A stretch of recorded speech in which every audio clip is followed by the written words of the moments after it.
Good morning, guys.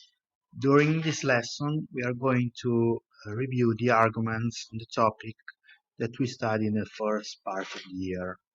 So first, we are going to have a quick review about grammar, pronouns, possessive adjectives, and comparatives, and then we are going to review the text that we studied. Let's start with pronoun. We can divide pronoun and possessive adjectives in 4 columns. These are the subject pronouns I, you, he, she, it, we, you, they. They are called subject pronouns because they are a subject in a sentence. Quindi pronomi soggetto sono quei pronomi che in una frase hanno la funzione di soggetto. Then we have the object pronouns me, you, him, maschile, her, femminile, it, cose, us, you, them. They are called object pronouns because they have the function of an object in a sentence. Quindi sono chiamati pronomi oggetto perché fungono da complemento oggetto in una frase. Then we have the possessive adjectives, aggettivi possessivi. My, your, his, her, its, maschile, femminile e cose. Our, your, their. Possessive adjectives, quindi aggettivi possessivi, significa che sono seguiti da un nome. Quindi aggettivo possessivo più un nome.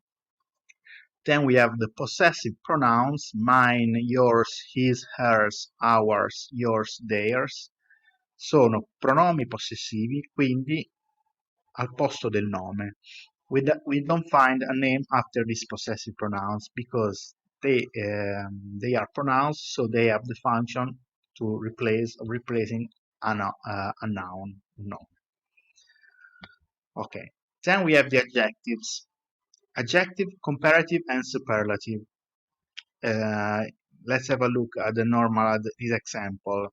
The short adjective, for example, tall, hot, with one syllable, they have the comparative, quindi più alto, più caldo, adding er, quindi r, aggiungendo r alla fine dell'aggettivo. And superlative is always the article before the adjective, and then tallest, si aggiunge est alla fine dell'aggettivo. Questo per gli aggettivi brevi. Per gli aggettivi invece lunghi, che cosa succede?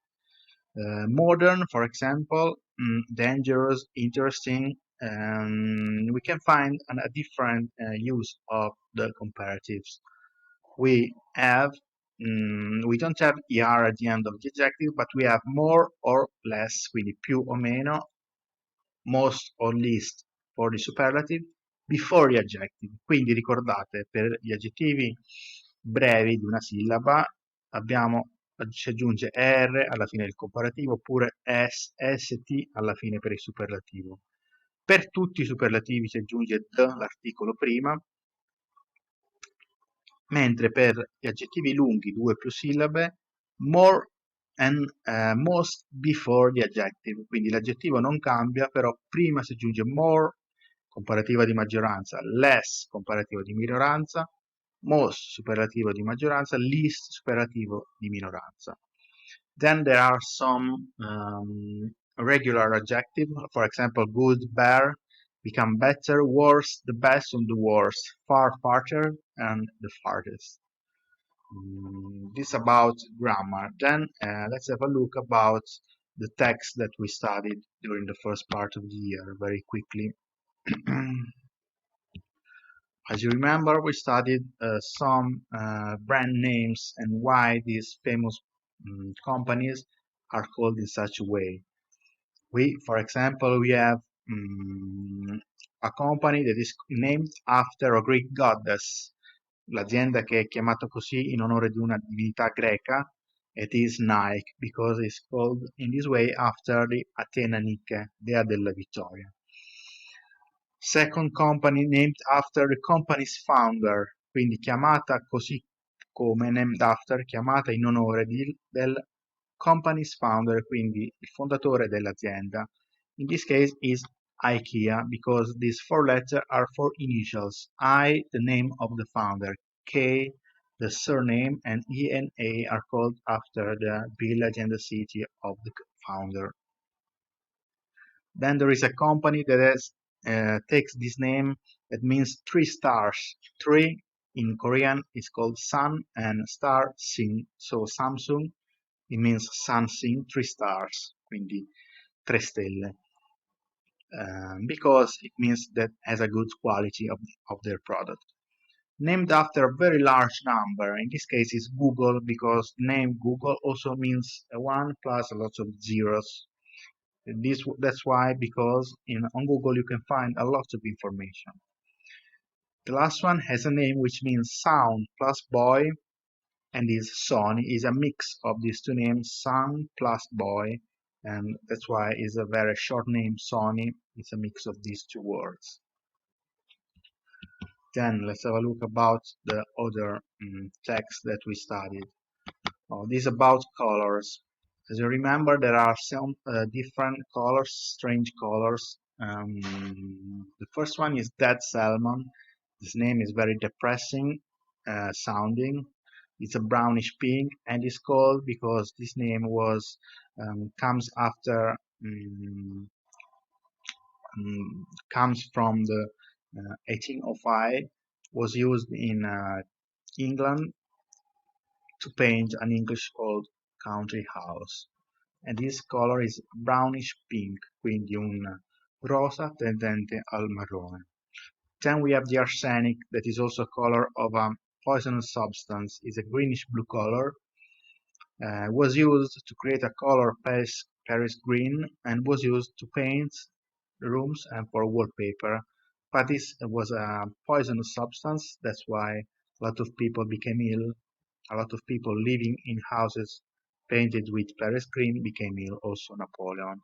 Then we have the monkey puzzle, that is a dark grayish green, verde tendente al grigiastro, grigio scuro. It comes from a pine tree, quindi viene da questo albero, found in Chile, Argentina, and it's called the monkey puzzle because it was very difficult to climb this tree even for a monkey. Last one was a cabbage white, quindi un colore white with a bluish hint, quindi un bianco con delle sfumature di blu. Comes from nature, the name comes from a cabbage white butterfly, la farfalla chiamata così cabbage white, because the caterpillar feed on cabbages, perché il bruco si cibava di cabbage, quindi cavoli. Then the last text that we studied, it was about holidays. Let's have a look at this very quickly at this text. First of all, it talks about the destination of common people, common tourists. The beach is the undisputed destination, quindi il leader indiscusso della destinazione è la spiaggia. What is the aim of the tourist? To relax, to travel, to visit places. There are some example, for example, the Greeks keen on sport, sono appassionati di sport durante le vacanze. Germans, they prefer sunbathing, prendere il sole, and eating at market restaurant, mangiare in ristoranti di lusso.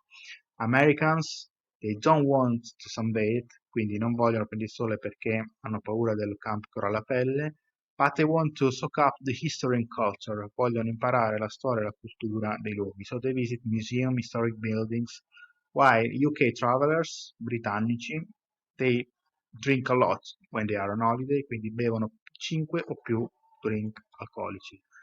There is also a rank, quindi una classifica di turisti che si comportano bene e quelli che si comportano male.